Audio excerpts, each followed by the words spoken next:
So my role today is talking about the new world of work. I talk very quickly, and I'm very over-caffeinated.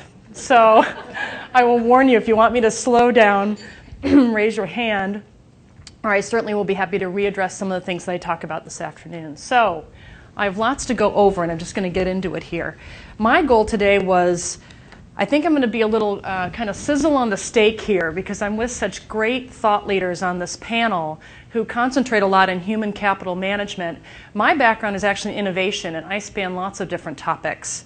So when I talked with my team today about what should I bring in my presentation, I said, you know, let's help people connect new dots from the private sector and show them what are people doing actually around work and redefining what work is and how that can apply to the public sector. So what I'm doing actually is I'm going to present 4 trends, and I'm going to, at the end of each of those trends, give you some questions to think about for how you can translate these things back to your department or organization.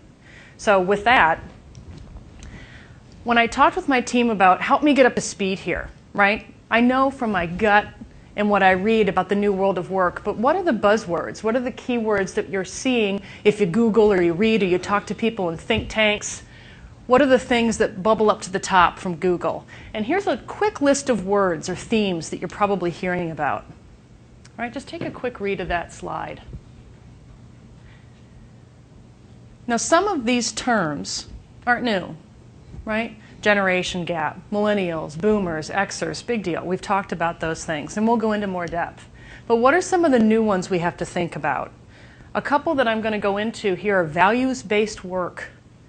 That's one area that I think the government is particularly primed to do well on versus the private sector, because you can offer value-based work versus, not that Goldman Sachs can't, but you might be able to have a little bit more of a cause than they do. Another one to think about here, particularly as you folks do a lot of training and development of your folks, is not just building skill sets, but mindsets. Have people here heard that term? I'm just curious. Raise your hand if you have. You have. Okay, a few people, right? So it's not just training people on specific skills that frankly often are outsourced now, but what's the mindset in terms of how you're going to communicate with people, right? Be able to relate with folks, build teams, and lead. Those are the kinds of mindsets that we want people to have in the new world of work. Now, I'm going to talk about 4 trends. Some of these might apply to you more than others, but I think they're important for you to know because these are affecting certainly everybody. The first is the shift from 9 to 5 to 24/7, right? 9 to 5 to 24/7. The second here, shift from a uniform workforce to multi-generational. That's not new, but it's becoming even more important. The third, shift from a retirement age at 65 that used to be standard to no retirement age at all. Everyone here has heard about the term re-careering, right? And second acts, great. And there's a big movement of companies now that are helping people that are re-careering and making a lot of money off that. And then the last one is the needs-based work getting aside and being pushed more towards value-based work. This is a huge area of opportunity, I think, for the government. Now let me get into each of these. So what's driving the shift from 9 to 5 to 24/7? Obviously things like globalization.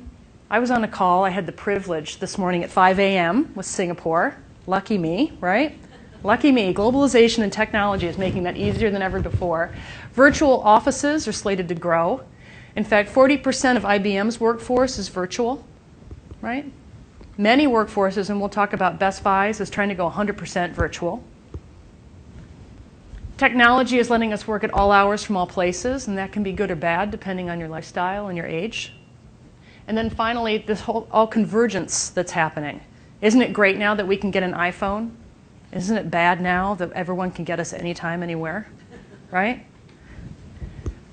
I'm going to show you what some people are doing out in the marketplace to address these concerns. And I'm curious what you think about these things and how it could relate to your department. Now, the first is the Googleplex. Has everyone read about the Googleplex? Or who has read about the Googleplex?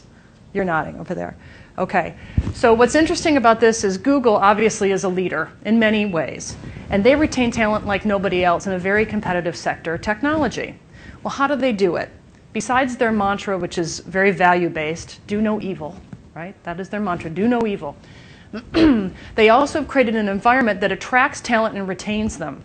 And when I mean retain them, I mean for the long term, but also every day. People work incredibly long hours at Google. Now, What Google will tell you is they've created a work environment that lets people bring their life to work. Right? Now that can be a good thing and a bad thing from my point of view. Right? I've got life at work, so gosh, I never want to leave. I don't know if that's so great. But at Google, here's what they offer employees. Right? They have flex time. Right? You can bring your bikes to work. You can bring your pets to work. They've gotten rid of cubicles. It's totally customizable space. They worked with Steelcase and Herman Miller to do this. They have organic food, on-site masseuse. It's a nice thing, right?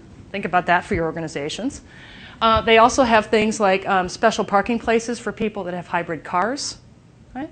They also have on-site, believe it or not, dry cleaning to psychologists and other. They basically bring all the products, services, and lifestyle needs you leave from home and bring it to work and make it a nice work environment. So think about for you, how can you change your work environment, within certain bounds obviously, to make people want to come and work in your space. Right? More flexible, less formal. Okay, JetBlue. I love JetBlue. Right? Has everyone here flown JetBlue before? Many people have, right? JetBlue was a pioneer in an industry that really was doing a very poor job, right? And many would argue still is. In the airline industry, JetBlue has one of the highest customer service rankings. Now, why is that? What they decided was they were going to kind of turn the paradigm on its head, and they outsourced something that most people usually wouldn't, and that's their customer service. Because technology is so cheap and flexible, they basically allow people, a lot of them are working mothers, by the way, to work from their home. So as long as they have a computer, connectivity, and a phone, when you call JetBlue customer service, you could be getting a working mom from home who's helping you with your reservation. Their productivity has gone up 40%. Their customer service rankings are the highest in the industry. So rather than making work nicer, bringing life to work, they just say, work at home. We don't care.